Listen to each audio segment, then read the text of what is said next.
Welcome back ناظرین، آپ روبرو پروگرام دیکھ رہے ہیں۔ ایمبیسڈر صاحب، چوہدری صاحب نے ایک گلوبل پکچر سامنے رکھ دی۔ اب اگر اسی بات کو آگے بڑھایا جائے، امریکہ نے کہہ دیا کہ ہم یو این اداروں سے نکل رہے ہیں، یعنی کوئی 66 کے قریب ادارے ہیں وہ نکل رہے ہیں۔ مارکو روبیو کل کہہ رہے تھے کہ ہم انٹرنیشنل سول سرونٹ کو بلینک چیک نہیں دے سکتے۔ تو کیا یہ جب نکل جائیں گے تو ایک جو نیا آرڈر بن رہا ہے وہ کتنی خطرناک ہو جائے گی دنیا اس طرح سے؟ اس میں آپ کے سوال میں جواب ہے، بہت خطرناک ہوگی، کیونکہ امریکہ جو ہے وہ اس نیو ورلڈ آرڈر کے پوائنرز میں سے ہے۔ اگر پوائنر ہی نکل جائے گا، اور اب بھی امریکہ جو ہے سب سے بڑا کنٹریبیوٹر رہا ہے یو این سسٹم کے اندر، انلیس باقی جو ہے کنٹریز وہ امریکن وڈرال کے نتیجے میں ہونے والے نقصانات کو اگر پورا کر سکیں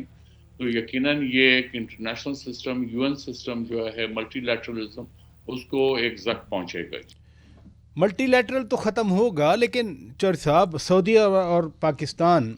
یہ اسٹریٹجک میوچول ڈیفنس ایگریمنٹ کیا،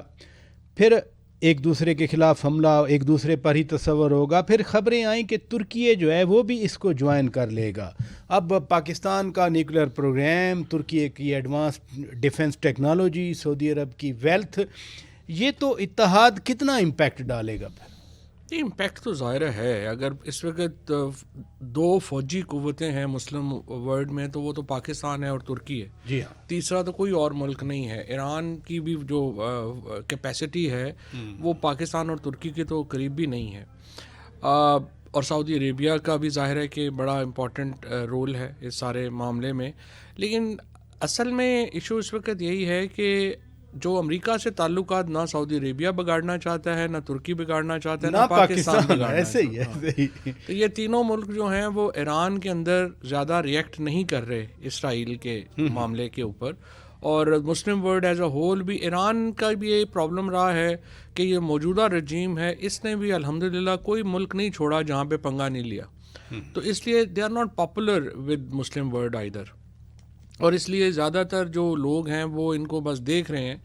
اور اگر انٹرنل تبدیلی ہوتی بھی، یہی پرابلم ہوتا ہے جب آپ اتھارٹیرینزم میں ہوتے ہیں اور آپ کے عوام آپ کے ساتھ نہیں ہوتے، تو پھر جب چیلنج آتا ہے تو پھر آپ کو پتہ چلتا ہے کہ آپ بالکل اکیلے ہیں۔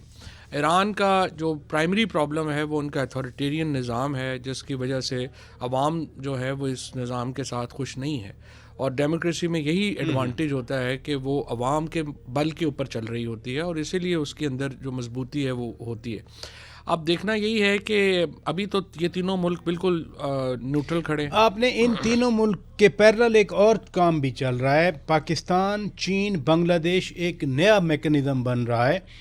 یہ تو پاکستان کے لیے ایک اچھا ہے اگر انڈیا اس نیکسس میں جاتا ہے جو کہ اسرائیل، امریکہ، افغانستان کی آپ بات کر رہے ہیں، تو پاکستان، چین، بنگلہ دیش کا ایک نیا میکنزم۔ ابھی پرسوں دفتر خارجہ نے بھی کہا کہ یہ آگے بڑھ رہا ہے۔ نہیں، وہ بڑھ رہا ہے، بڑھنا بھی چاہیے، بہت ضروری ہے۔ بنگلہ دیش سے اس وقت جو پاکستان کے تعلقات ہیں، میرا خیال 1971 کے بعد درمیان میں جنرل ضیاء الحق کے دور میں تعلقات بہتر ہوئے تھے، جب خالدہ ضیاء وہاں پہ پرائم منسٹر تھی، اس کے بعد یہ پہلی بار ہم اتنے قریب آئے ہیں۔ اور اصل بات تو اب آگے دیکھنا یہی ہے کہ جو چائنا ہے اس کو ایک تھوڑا اسرٹیو رول تو لینا پڑے گا، کیونکہ چائنا بالکل بھی ہتھیار تو نہیں نا ڈال سکتا، اور اس کا اپنا امیج ہے، وہ بھی وینیزویلا سے اصل اگر کسی کا امیج دنیا میں متاثر ہوا تو وہ چائنا کا ہوا، رشیا کا نہیں ہوا، چائنا کا ہوا، کیونکہ وینیزویلا بہت قریب تھے ان کے۔ تو اب یہ دیکھنا ہوگا کہ چائنا جو ہے وہ کتنی دیر اس کو خاموشی سے برداشت کرتا ہے، اور کیسے اس کو جو ہے۔ اب 10 دنوں میں دیکھ رہا تھا کہ کم از کم 4 دفعہ مودی کی اور نیتن یاہو کی بات ہوئی ہے، تو ان کا جو کلوز ریلیشن شپ ہے، تعلق ہے، وہ تو بڑا مینیفیسٹ ہے، بڑا سامنے ہے آپ کے، کہ انڈیا کا اور اسرائیل کا جو نریندر مودی سے، حالانکہ وہاں پہ بھی انڈیا میں آپ کو پتہ ہے ڈویژن ہے، کانگریس نے تو اس کو بڑا مسترد کیا ہے، اور Nitin Yahoo is very in popular in India, لیکن یہ RSS BJP نیکسس جو ہے، اینٹی مسلم نیکسس جو ہے، اس کی وجہ سے وہ اسرائیل کے تو قریب ہیں۔ ایمبیسڈر صاحب، چوہدری صاحب بار بار افغانستان کے چیلنج کی بات کر رہے ہیں کہ اگر انڈیا اور وہ ادھر اسرائیل کے سامنے چلا گیا، ساتھ چلا گیا، چیلنج تو بہت بڑا ہے۔ انڈیا افغان چیلنج بذات خود یہ نیکسس ایک بہت بڑا چیلنج ہے، اس کو کیسے کوپ کریں؟ ہاں یہ ہے افغانستان کا، میں پہلے کہہ لوں افغانستان ایک اریٹنٹ ضرور ہے، اتنا بڑا چیلنج بہرحال نہیں ہے وہ تو ٹھیک ہے انڈیا اس کا فائدہ اٹھانے کی کوشش کرے گا، کیونکہ انڈیا ڈائریکٹ فرنٹ پہ جرأت نہیں کر سکتا، تو اس لیے وہ دوسرا front through Afghans through proxies وہ کر سکتا ہے، وہ ہمارے لیے اریٹنٹ پیدا کر سکتا ہے، لیکن جو فوجی لحاظ سے عسکری لحاظ سے پاکستان کی اتنی طاقت ہے کہ وہ اس کو کنٹرول کر سکتی ہیں۔ ٹی ٹی پی بھی جو ہے یہ وقتی اریٹنٹ ہے، یا بی ایل اے جو ہے اس پہ قابو پایا جا سکتا ہے، اس میں ایسی بات نہیں ہے، اس میں سیاسی طور پہ بھی اور ملٹریلی بھی وہ اس میں قابو پایا جا سکتا ہے، اور